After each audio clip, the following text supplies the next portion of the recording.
ఈ పస్కాను ఆచరించినటువంటి మేడ, ఆ మేడ గదిలో వీళ్ళు మళ్ళీ అందరూ కూడుకొని ప్రార్థన చేస్తూ ఉన్నప్పుడు పరిశుద్ధాత్ముడు దిగి వచ్చాడు. ఆ రోజే పెంతెకొస్తు అయింది. పెంతెకొస్తు రోజున పరిశుద్ధాత్ముడు దిగి వచ్చాడు. సంఘము అనేది ఆ రోజున కట్టబడింది. మీకు అర్థమైందా? పస్కాను ఆచరించినటువంటి మేడే ఆ పెంతెకొస్తు రోజున పరిశుద్ధాత్ముడు దిగి వచ్చినటువంటి మేడ. ఈ మేడ గదిలో నుంచి దిగిన తర్వాత ఈ యేసు ప్రభు శిష్యులను తీసుకొని ప్రార్థనకి బయలుదేరాడు. గెత్సెమనే తోటలోకి బయలుదేరాడు. దిగిన తర్వాత కైపా అన్నటువంటి, ఇప్పుడు అన్న కైప అన్నాడు సరే, ఈ కైప ప్రధాన యాజకుడి యొక్క బిల్డింగ్ ఉంటుందంట యెరూషలేములో. ఆ బిల్డింగ్ను ఆనుకొని పక్కన మెట్లు ఉంటాయి. యెరూషలేము ఎలా ఉంటుందంటండి, అప్ అండ్ డౌన్గా ఉంటుందంట. విశాఖపట్నం కనుక కొండల్లో కట్టారు సిటీ అంతా కూడా. ఆ విశాఖపట్నంలో నేను ఉన్నాను కాబట్టి 10 సంవత్సరాలు. ఇలా ఉంటుంది, కొండ ఎక్కినట్టు దిగినట్టుగా ఉంటుంది. ఆ కొండ ప్రాంతాల్లో కట్టారు దాన్ని, విశాఖపట్నాన్ని. యెరూషలేము కూడా అలా ఉంటుంది, కొండ ప్రాంతాల్లో కట్టారు. అది కొండలు ఉంటాయి, అన్ని కొండలు ఎక్కువ ఉంటాయి అక్కడ. వీళ్ళు ఈ మెట్టులెక్కి అవతాలకు దాటాలి. ఒలివ ఆ కొండ వెళ్ళాలంటే, గెత్సెమనే తోటలోకి వీళ్ళు ప్రవేశించాలంటే మధ్యలో కెద్రోను అనేటువంటి వాగు ఉంటుంది. చెప్పండి, ఏం పేరండి దాని పేరు? కెద్రోను అనే వాగు ఉంటుంది. వాగుని దాటి అవతాలకి వెళ్ళాలి వీళ్ళు. ఇప్పుడు ఈ వాగుని దాటే క్రమంలో వీళ్ళు మెట్లు ఎక్కారు. మెట్లు ప్రభువారు వారితో మాట్లాడుతూ మెట్లు ఎక్కుతున్నప్పుడు ఈ మెట్లు ఎక్కారు చూసారండి ప్రభువారు. ఆ మెట్లు ఈరోజు కూడా యెరూషలేములో ఉన్నాయి. యేసు ప్రభు వచ్చిన తర్వాత ఇప్పటి వరకు 2023 సంవత్సరాలు గతించినాయి. చాలా మార్పులు యెరూషలేములో, చాలా మార్పులు, కొత్త కొత్త కట్టడాలు కానీ ఆ ప్రాంతాన్ని అంతా కూడా డెవలప్ అయినాయి.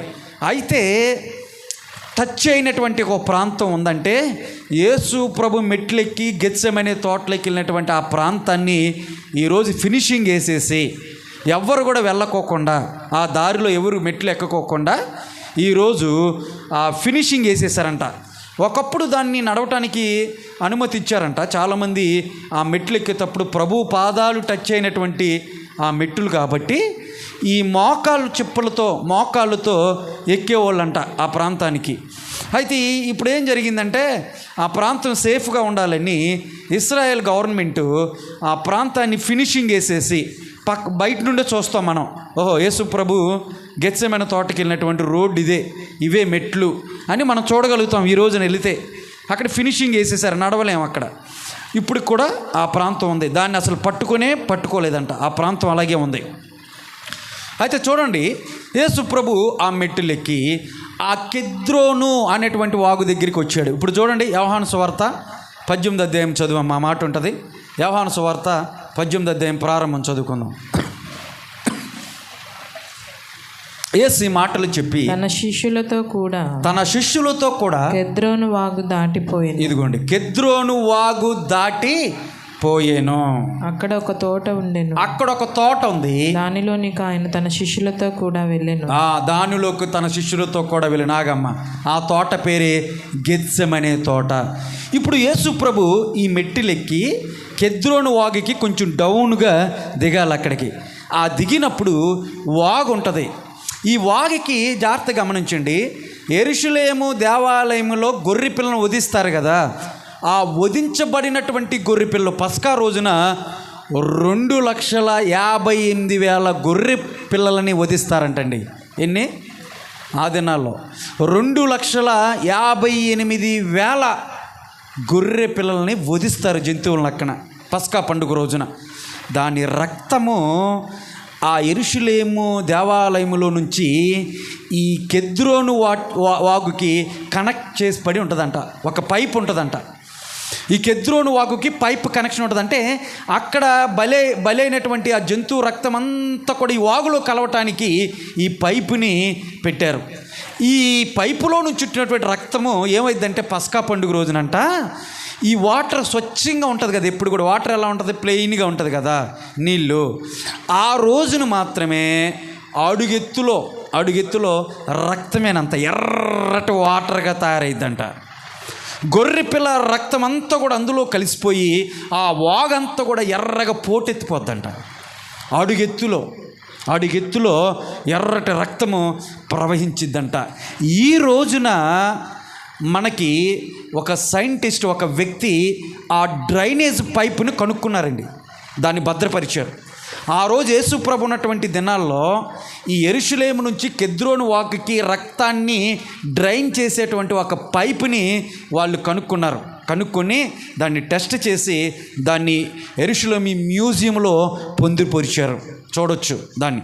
ఇప్పుడు యేసుప్రభు అక్కడికి వచ్చి అనుకుంటున్నాడు, గొర్రెపిల్ల రక్తము ప్రవహించే వాగు కదా, కొన్ని గంటల్లో నా రక్తం కూడా ఈ వాగులో కలవబోతుంది అనుకుంటున్నాడు దేవుడు. జాగ్రత్తగా గమనించిన ప్రియులారా, కొన్ని గంటల వ్యవధిలోనే నా రక్తం కూడా ఈ వాగులో కలిసిద్ది. చూడండి, దేవుడికి తెలుసు ఏ విధంగా ఆయన హింసించబడతాడో. ఆ విధంగా అంగీని పైకెత్తుకొని పొడవాటి అంగీ కదా అలా వేసుకునేది యూదులు. అంగీని పైకెత్తుకొని ప్రభువుల వారు ఆ వాగును దాటి అవతలికి వెళ్ళాడు శిష్యులను తీసుకొని. వెళ్ళిన తర్వాత అక్కడ గెత్సెమనేటువంటి తోటలోకి ప్రభు వెళ్ళాడు. ఆ గెత్సెమనే తోట అరిమతయి యోసేపు అనేటువంటి వ్యక్తిది. ఈ అరిమతయి యోసేపు ఎక్కడ ఉంటాడో తెలుసా? ఎక్కడ కనపడతాడో తెలుసా? ఆయన యేసు ప్రభు చనిపోయినప్పుడు యేసు ప్రభుని పాతి పెట్టినటువంటి సమాధి అరిమతయపు యోసేపుదే. ఆయన తొలిపించుకున్నటువంటి ఒక పెద్ద రాతి, ఒకే రాయి అంట, పెద్ద రాయి ఎంత ఉంటుందంట. దాని వెడల్పు చెప్పారు 8 అడుగులు ఉంటుందంట. దాని పొడవు వచ్చేసి 13 అడుగులు ఉంటుందంట. ఒకే రాయి. ఎత్తు 5 అడుగులు ఉంటుందంట. మీకు అర్థమైందండి? 5 అడుగులు ఎత్తు, 13 అడుగులు పొడవు. ఇటు వచ్చేసి ఇంచుమించుగా 8 అడుగులు వెడల్పు ఉన్నటువంటి ఆ రాతిని తొలిచాడు ఆయన సమాధికి. ఆయన చచ్చిపోయిన తర్వాత అక్కడ పాతి పెట్టాలని. అది ప్రభువారు అందులో ఉన్నారు. ఆయన చనిపోయినప్పుడు అందులో పెట్టారు. ఎవరు పెట్టనటువంటి సమాధులు యేసు ప్రభు ఉంచబడ్డాడు. మీకు అర్థమైందండి? ఎవరు పుట్టినటువంటి ఆ పశువుల పాకలో తొట్టిలో పుట్టాడు. ఎవరు పెట్టినటువంటి ప్రాంతంలో ప్రభువుల వారిని అక్కడ పెట్టాడు, అందులో పెట్టారన్నమాట. ఆ అరిమతయపు యోసేపుదే ఈ తోట, గెత్సెమనే తోట. యెరూషలేము నుంచి దక్షిణాన 37 కిలోమీటర్లు వెళితే అరిమతయి అనేటువంటి ఒక ఊరు ఉంటుంది. ఆ ఊరు నుంచే వాళ్ళ నాన్నగారు చాలా ధనవంతుడంట, అరిమతయపు యోసేపు నాన్నగారు. ఆ ప్రాంతము నుండి యోసేపు యెరూషలేముకి వచ్చాడు కాబట్టి అతన్ని అరిమతయి యోసేపు అని పిలిచారు. మీకు అర్థమేనండి? కండ్రిక ప్రకాష్ నగర్ జ్యోతి అండి అంటాం కదా, ఏరియాని బట్టి పిలుస్తాం కదా. అట్లాగా ఊరిని బట్టి ఆయనకి పేరు వచ్చింది. అది అరిమతయపు యోసేపు అని పేరు వచ్చింది. ఆ ఊరు నుండి వచ్చాడు యెరూషలేముకి వ్యాపార నిమిత్తమై. పెద్ద ధనికుడు ఆయన. అలాగే యూదుల యొక్క సన్హెడ్రిన్ అంటే పార్లమెంటులో ఒక సభ్యుడు, ఈయన ఒక పెద్ద వ్యక్తి. యేసుప్రభు ఆంతరంగిక శిష్యుడు అంటే రహస్య శిష్యుడు. యేసుప్రభు నమ్ముకొని అనుసరిస్తున్నటువంటి శిష్యుడు ఈయన. అయితే యేసుప్రభు ప్రతి దినము ఆ గెత్సెమనే తోటలోకి వెళ్ళి ప్రార్థన చేసుకునేవాడు. అందుకనే ప్రభువుకి ఏం చేశాడంటే ఆ తాళాలు ఇచ్చేసాడు. ఆ తోటకి 2 దిమ్మలకి ఒక గేట్ ఉంటుందంట. ఆ గేటును తీసేటువంటి తాళము యేసు ప్రభుకి ఇచ్చేసాడు. అయ్యా చేసుకో అయ్యా ప్రార్థన అని చెప్పేసి ఆ తోట తాళాలు యేసు ప్రభుకి ఇచ్చేసాడు. ఈరోజు ఒక స్తంభం కూల్చబడిందంట, ఒక స్తంభం లేదు. ఈ గేటు వేసేటువంటి ఒక స్తంభము, యేసు ప్రభు గెత్సెమనే తోటలోకి వెళ్ళేటువంటి ఆ స్తంభము, ఈరోజు ఒక స్తంభం ఉందంట. దేవుని స్తోత్రం చెప్పండి. హల్లెలూయా. ఈనాటికి కూడా ఆ స్తంభాన్ని అక్కడ భద్రపరిచారు. ఆ స్తంభం అక్కడ ఉంది. అందులో నుంచి ప్రభు అక్కడికి వెళ్ళినటువంటి వాళ్ళకి గైడ్ చెప్తూ ఉంటారు, ఇదేనమ్మా గెత్సెమనే తోట, ఇందులోకి ప్రభు వారు ఇక్కడ గేటు తీసుకొని వెళ్ళే వాళ్ళని ఆ గేటు అక్కడ ఆనవాళ్ళు ఉంది. ఈ గెత్సెమనే తోటలోకి యేసు ప్రభు వెళ్ళిన తర్వాత ఆ ఒలీవ చెట్లు ఎక్కువగా ఉంటాయి. ఆ గెత్సెమనే తోటలోని యేసు ప్రభు ప్రార్థన చేసుకున్నాడని లేఖనాల్లో ఉన్నాయి. ఈరోజు కూడా ఆ ఒలీవ తోటలో 7 చెట్లు ఉన్నాయంట. చెప్పండి, ఎన్ని చెట్లు? 7 చెట్లు. 7 చెట్లు ఒలీవ చెట్లు ఉన్నాయి. 7 చెట్లలో 6 చెట్లు వచ్చేసి యేసు ప్రభు ఉన్నటువంటి కాలానికి చెందినటువంటి చెట్లు. అర్థమైందండి? యేసు ప్రభు ఉన్నప్పుడు గెత్సెమనే తోటలో ప్రార్థన చేసుకున్నవాడే. అప్పుడు ఉన్నటువంటి చెట్లు 6 చెట్లు ఉన్నాయి. అంటే దాదాపుగా వాటి వయసు 2000 సంవత్సరాలు అన్నమాట. ఆ చెట్లు ఇప్పుడు ఉన్నాయి. అక్కడ గెత్సెమనే తోటలో 7వ చెట్టు ఉందే, 7వ చెట్టుకి 3000 సంవత్సరాల నుంచి ఉందంట. అది దావీదు కాలంలో ఉన్నటువంటి చెట్టు. ఒక చెట్టు 3000 సంవత్సరాలు ఆ కాల పరిమితిలో ఉన్నటువంటి చెట్టు. 6 చెట్లు యేసు ప్రభు ఉన్నటువంటి కాలంలో 2000 సంవత్సరాల నుంచి ఉన్నటువంటి చెట్లు. మొత్తం 7 చెట్లు ఈ రోజు కూడా ఇవి అక్కడే ఉన్నాయి. దాని ఆకు తుంచిన ఊరు కూడా ఇశ్రాయేల్ ప్రజలు ఫైన్ వేస్తారు. ఇప్పుడు చూడటానికి మీరు వెళ్ళారనుకో, యేసుప్రభు ఉన్నప్పుడు యేసుప్రభు కాలంలో ఉన్నటువంటి చెట్టు ఈ తోటలో యేసుప్రభు అడుగుపెట్టి ప్రార్థన చేసుకున్నారని వాళ్ళు ఆ ఆకుని తుంచడానికి చూస్తే అక్కడ సెక్యూరిటీ ఉంటారంట, పోలీసు వాళ్ళు ఉంటారంట. వెంటనే పట్టేసేసుకుని సీసీ కెమెరాలు ఉంటాయంట, పట్టేసుకుని లోపలేసేస్తారంట. చాలా శిక్ష అంట. అక్కడ ఏమైనా పట్టుకున్నా చిన్న రాయి తీసిన యెరూషలేములో యేసుప్రభు సిలువేసినప్పుడు ఆ గుంటలో నుంచి కొంతమంది రాళ్ళు తీయటం చూస్తారంట. చూసారా? అవుటే. అట్లాగా ఆ ప్రాంతంలో అది హోలీ ల్యాండ్ కాబట్టి, పరిశుద్ధమైనటువంటి ల్యాండ్ కాబట్టి, ప్రభువారు ఉన్నటువంటి ల్యాండ్ కాబట్టి అక్కడ ఏది తీసుకున్న ఊరుకోరు గవర్నమెంట్ వాళ్ళు. సెక్యూరిటీ, ఫుల్ టైట్ సెక్యూరిటీ ఉంటుంది అక్కడ. ఈ 7 చెట్లు ఇప్పటికీ ఉన్నాయి. ప్రభు ఆ ఒలివ తోటలోకి వెళ్ళాడు. ఒలివ యొక్క ఇంపార్టెంట్ చెప్పనండి. ఒలివ చెట్టు చావు ఉండదండి. ఆ చెట్టుకి మొట్టమొదటిగా ఆ చెట్టుకి చావే ఉండదు. మనం ఉన్నటువంటి ఈ ప్రాంతంలో ఉన్నటువంటి చెట్టులన్నిటికీ ఇన్ని సంవత్సరాలు బ్రతికిద్దండి ఈ చెట్టు అంటాం. కొన్ని సంవత్సరాల తర్వాత ఆ చెట్టు పాడైపోద్ది, చచ్చిపోద్ది. అయితే ఒలివ చెట్టుకి చావు లేదు. అది ఎప్పుడూ ఉంటుంది, నిత్యము ఉంటుంది. రెండోది, దాని యొక్క పండ్ల నుంచి మొదటిగా తీస్తున్నటువంటి ఆ రసం ఏదైతే ఉందో, ఆయిల్ ఏదైతే ఉందో, ఒలివ ఆయిల్ ఏం చేశారంటే ఫిల్టర్ చేస్తారండి. మొట్టమొదటి ఫిల్టర్ ఒరిజినల్ ఆయిల్. మొట్టమొదటి ఇప్పుడు మనం వేరుశనగలు తీసుకుంటాం. వేరుశనగ ఆయిల్ ఏమంటాం? ఇది మొదటి రకం అండి. ఇప్పుడు మార్కెట్కి వెళ్తే గొల్లపూడి కానీ ఎక్కడికైనా మనం కిరాణా షాప్కి వెళ్ళినప్పుడు ఏం చెప్తామంటే, ఏమండి నెంబర్ 1 ఆయిల్ ఇవ్వాలంటారు కదా. వేరుశనగ ఆయిల్ నెంబర్ 1 ఇవ్వండి అంటాడు. ఆయన కూడా నెంబర్ 2 నెంబర్ 3 నెంబర్ 1 అంటాడు. అంటే నెంబర్ 1 అండి అంటాం. అంటే స్వచ్ఛమైనటువంటి వేరుశనగని మొదటి రకాన్ని నెంబర్ 1 అంటాం. అట్లాగే ఒలివను కూడా వాళ్ళు గ్రేడ్ చేశారు. ఫస్ట్ గ్రేడు నెంబర్ 1 ఏంటంటే, వాళ్ళు యెరూషలేము దేవాలయములో దీపములు ఉంటాయి కదా, లోపల దీపాలను వెలిగించడానికి ఉపయోగిస్తారు. అది నెంబర్ 1 ఆయిల్. అదేవిధంగా అభిషేకానికి, ప్రవక్తలను అభిషేకించడానికి కూడా ఆయిల్ని ఉపయోగిస్తారు. 2వ రకం ఆయిల్ని వంటలో ఉపయోగిస్తారు. ఈ రోజున లీటర్ ఎంత ఉందో తెలుసండి? ఆలివ్ ఆయిల్ అంటే ఒలివ్ ఆయిల్ 800 రూపాయలు ఉంది. అంతేగమ్మా, లీటర్ 800 రూపాయలు ఉంది. పెద్ద ధనవంతులు వాటిని కూరల్లో వండుకొని తింటారు.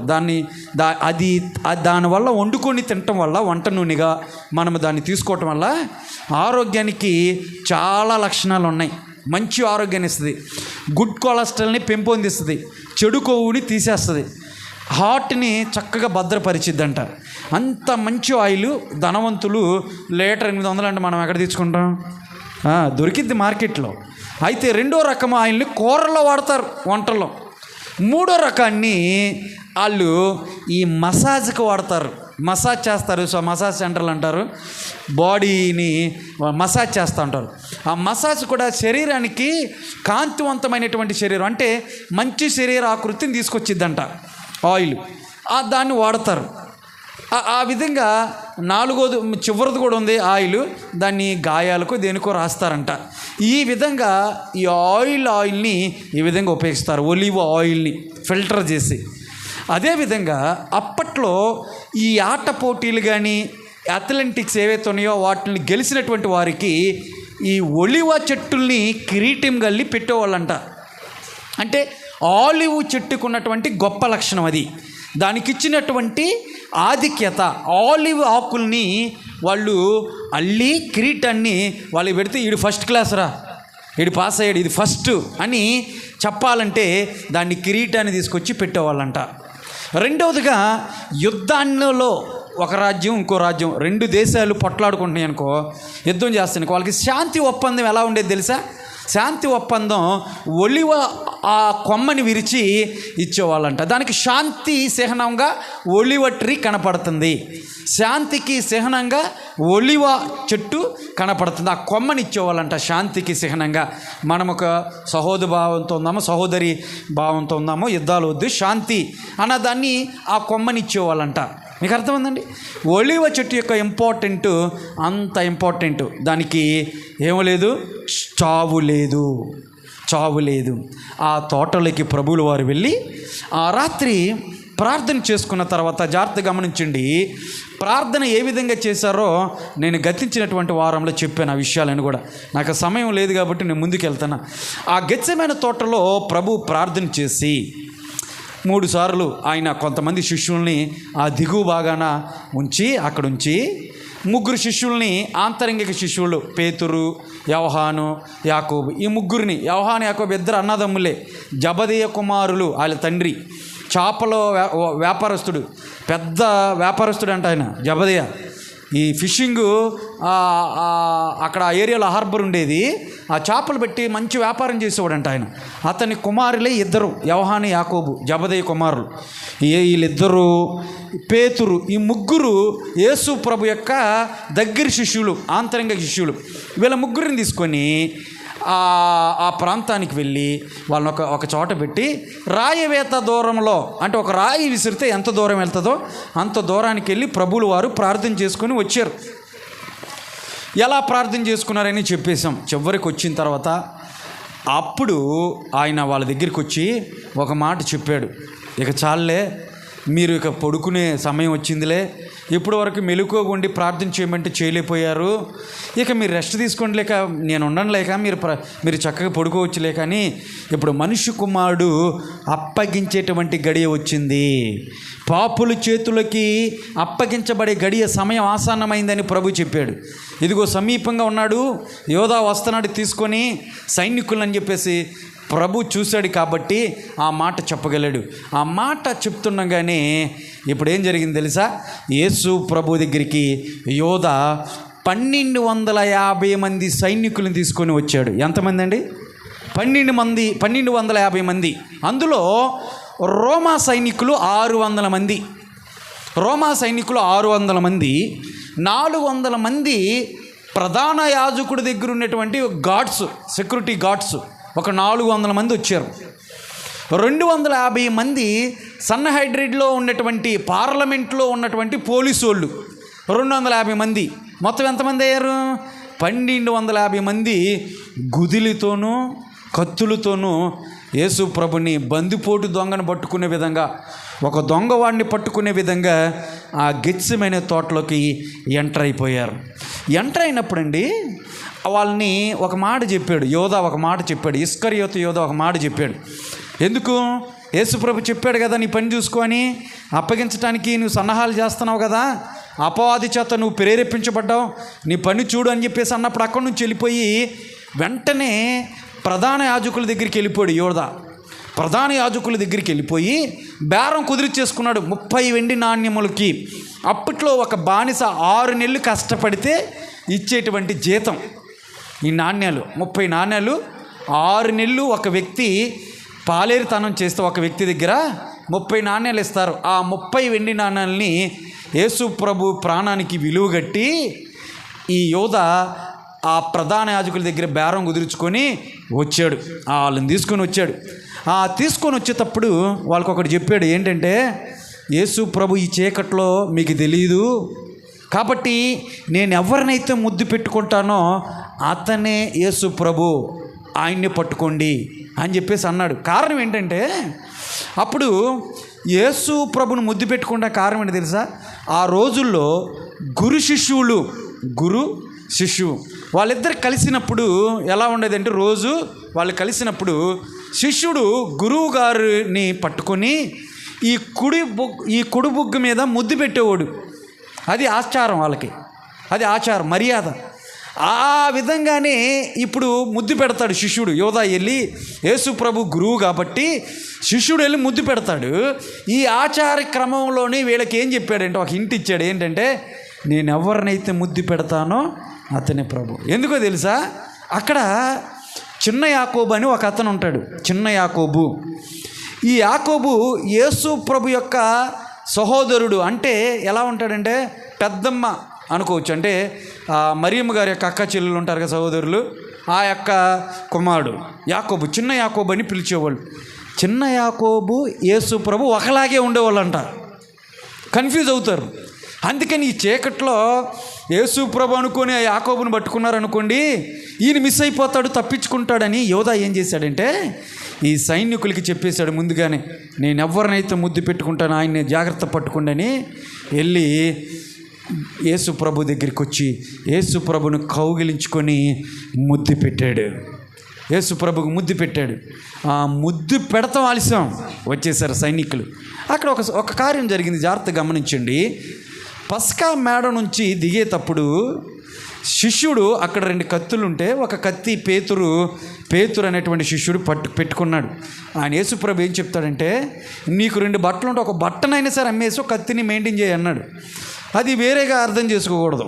దాని గురించి నేను ఎప్పుడైనా చెప్తాను, ఇప్పుడు నేను చెప్పను. కానీ అయితే ఇప్పుడు దుడికి పేతురు ఎలా ఉండేవాడు తెలుసానండి? చాలా ధైర్యవంతుడండి, చాలా ధైర్యవంతుడు. పిరికితనం ఉండేది కాదు. మన సమాజంలో కూడా చూడండి, ఏదైనా ఉంటే ముందుగా ఒక అడిగేస్తాడు ముందుగానే. అరే ఈయన ఆపలేమరా బాబు, ఏదొచ్చినా సరే ముందు ఈడే ఉంటాడు, ఈయన పట్టుకుంటారా ముందు అంటారు. ఏదైనా తగు వచ్చినా ఏమన్నా కానీ ముందు వెళ్తాడు. పేతురు కూడా అలాంటి లక్షణమే చాలా. అందుకని దుడుకు పేతురు అని ఉంది. పేతురు ఏం చేశాడంటే 1250 మంది సైనికులు వస్తే అతడు ఏం చేశాడంటే ఆ సైనికుడు కత్తి తీసి మల్కు అనేటువంటి సైనికుడి చెవు నరికేస్తాడండి. అంటే ఎంత ధైర్యం అండి పేతురికి. రోమా సైనికుడు మావులోళ్ళండి, పీసులు చేయొచ్చు, పేతుర్ని చంపేయచ్చు అక్కడే. రోమా సైనికులు మామూలు సైనికులు కాదు. అక్కడ 1250 మంది సైనికులు ఉన్నారు, ఇక్కడ వీళ్ళు 11 మంది ఉన్నారు. యేసు ప్రభుతో 12 మంది ఉన్నారు. ఇక్కడ వీళ్ళని చూసుకొని ఎలాగా ముందుకెళ్ళాడండి పేతురు. చూడండి, ఆ కత్తితో నరకంగా, అంటే యేసు ప్రభుని పట్టుకున్నారని ఉద్రేకంతో పేతురు ఏం చేశాడు తెలుసా? ఆ సైనికుడి యొక్క చెవును ఆ సైనికుడు ఎవరో తెలుసండి? అతని పేరు మల్కు అని ఉంటుంది. అతను యెరూషలేములో సూపరింటెండెంట్ ఆఫ్ పోలీస్ అనమాట. ఆయన యెరూషలేముని కాపాడేటువంటి పోలీసులో ఎస్పీ గారు ఆయన. ఇప్పుడు మనం ఎస్పీ అంటాం కదా పోలీసులందరికీ పైన, ఎస్పీ గారు అనమాట, సూపరింటెండెంట్ ఆఫ్ పోలీస్. ఈ పస్కా పండుగను ఆచరించడానికి 16 ప్రాంతాల నుంచి 16 దేశముల నుంచి అప్పట్లో 35 లక్షల మంది ఇశ్రాయేలు ప్రజలు యెరూషలేములోకి వచ్చేవాళ్ళు. ఈ 35,000 మందిని, అంటే 35 లక్షల మందిని కాపాడటానికి రోము నుంచి 6,000 సైనికులు గవర్నర్తో పాటు. అందుకని పొంతు పిలాతు ఇశ్రాయేల్ దేశంలో ఉన్నాడు. ఆ రోజు రావడానికి కారణం అదే. గవర్నర్ వాస్తవంగా ఇశ్రాయేల్ దేశంలో ఉన్నాడు, యెరూషలేములో ఉన్నాడు. ఆయన రోమ్ పట్టణంలో ఉంటాడు పిలాతు. అయితే ఆ రోజు పస్కా పండుగను రావడానికి కారణం ఏంటంటే, పస్కా పండుగ రోజున గొడవలు జరగకోకుండా ఉండటానికి, గందరగోళాలు జరగకోకుండా ఉండటానికి పోలీసు వారి సెక్యూరిటీ కావాలి. కాబట్టి 6,000 మంది సైనికులతో ఏటా ఆయన అక్కడికి వస్తాడు. 4 రోజులు ఉంటాడు వచ్చి. మీకు అర్థమైందండి? అందుకని పిలాతు అప్పుడు వచ్చాడు. ఇప్పుడు ఈ 35 లక్షల మంది ఎవరైతే ఉన్నారో వాళ్ళందరినీ ఫుల్ సెక్యూరిటీ కాపాడటానికి ఉన్నటువంటి పోలీసు వారిని అదుపు చేసేటువంటి సూపరింటెండెంట్ ఆఫ్ పోలీస్ మల్కు, అలాంటి అధికారి చేయి నరికేశాడు పేతురు. అయితే యేసు ప్రభు, కత్తిని నీ వరలో ఉంచుకో. కత్తి చేత పట్టినవాడు దేంతో చచ్చిపోతాడు? కత్తితోనే చచ్చిపోతాడు. ఈ రోజున కూడా చాలామంది దేన్ని అయితే నమ్ముకొని వెళుతూ ఉంటారో దాంతోనే, బాంబు చుట్టి బాంబుని పేల్చోడు బాంబుతోనే చేస్తాడు, కత్తులను ఉపయోగించోడు కత్తితోనే చచ్చిపోతాడు. ప్రభులు వారు అప్పుడు చెప్పారు అది అని చెప్పి ఆయన ఆ మాట చెప్పంగానేనండి అక్కడ ఉన్నటువంటి రోమీలు, ఆ 1250 మంది సైనికులు యేసు ప్రభుని 2 చేతులు విరగదీసి వెనక్కి లాగి, గుర్రం యొక్క తోక జుట్టు ఉంటుంది చూడండి, గుర్రం తోక జుట్టు వెంట్రుకలు, ఆ వెంట్రుకలతో పేలిన దాన్ని ఏమంటారు, వెంట్రుకలతో పేనినటువంటి ఒక తాడండి, వెంట్రుకతో పేనిన తాడు. ఆ తాడుని తీసుకొచ్చి వెనక్కేసి కట్టేసి మెడకి నడుముకి గట్టి కట్టేసి అక్కడి నుంచి ఈడ్చుకుపోయారండి.